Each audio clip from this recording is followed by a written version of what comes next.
ज़बूर number 31। खुदा पर तवक्कल की दुआ। आए खुदावंद, मेरा तवक्कल तुझ पर है, मुझे कभी शर्मिंदा ना होने दे।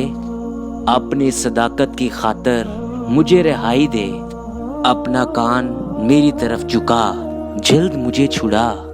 तू मेरे लिए मजबूत चट्टान और बचाने को पनाहगाह हो, जो सादिकों के खिलाफ गुरूर और हकारत से मुझे उस जाल से निकाल ले जो उन्होंने छुपकर मेरे लिए लगाया है। मैं अपनी रूह तेरे हाथ में सौंपता हूँ। आए खुदावन सच्चाई के खुदा, तूने मेरा फिदिया दिया है।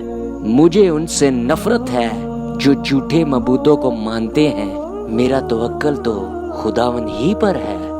मैं तेरी रहमत से खुशो खुरम रहूंगा, क्योंकि तूने मेरा दुख देख लिया है। तू मेरी जान की मुसीबतों से वाकिफ है। तूने मुझे दुश्मन के हाथ से असीर नहीं छोड़ा। तूने मेरे पाँव कुशादा जगह में रखे हैं। आए खुदावन, मुझ पर रहम कर, क्योंकि मैं मुसीबत में हूँ। मेरी आँख बल्कि मेरी जान और मेरा जिस्म सब रंज के मारे घुले जाते हैं, क्योंकि मेरी जान गम में उम्र घराने में फना हुई। मेरा जोर मेरी बदकारी के बायस जाता रहा और मेरी हड्डियां खुल गई। मैं अपने सब मुहावजों के सबब से अपने हमसायों के लिए अज़बज़ गुश्त नुमा और अपने जान पहचानों के लिए खौफ का बायस हूँ। जिन्होंने मुझको बाहर देखा मुझसे दूर भागे। मैं मुर्दे की मानद दिल से बुला दिया गया हूँ।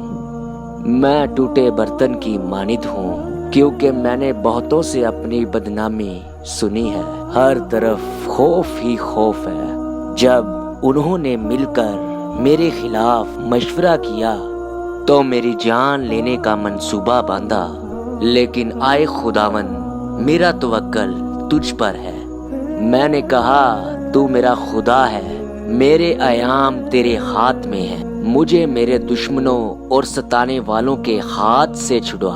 अपने चेहरे को अपने बंदा पर जलवागर फरमा। अपनी शफकत से मुझे बचा ले। आए खुदावन, मुझे शर्मिंदा ना होने दे, क्योंकि मैंने तुझसे दुआ की है। शरीर शर्मिंदा हो जाए और पाताल में खामोश हों। झूठे होंठ बंद हो जाएं, जो सादिकों के खिलाफ गुरूर और हकारत से तकब्बुर की बातें बोलते हैं। तूने अपने डरने वालों के लिए कैसी बड़ी नेमत रख छोड़ी है, जिसे तूने बनी आदम के सामने अपने तवक्कल करने वालों के लिए तैयार किया। तू उन्हें इंसान की बंदिशों से अपने पर्दे में छुपा ले। तू उनको ज़बान के झगड़ों से शादियाने में पोशीदा रखेगा। खुदावंद मुबारक हो, क्योंकि उसने हमको मोहकम शहर में अपनी अजीब शफकत दिखाई। मैंने तो जल्दबाजी से कहा था कि मैं तेरे सामने से काट डाला गया, तो भी जब मैंने तुझसे फरियाद की कि तूने मेरी मिन्नत की आवाज सुन ली। खुदावंद से मोहब्बत रखो, आए उसके सब मुकद्दसों। खुदावंद ईमानदारों को सलामत रखता है और मगरूरों को आखिर ही बदला देता है। आए खुदावंद पर आस रखने वालों, सब मजबूत हो और तुम्हारा दिल कवी रहे। खुदावंद का पाकलाम पढ़ा और सुना गया, हम सब के लिए बाइस बरकत ठहरे। आमीन।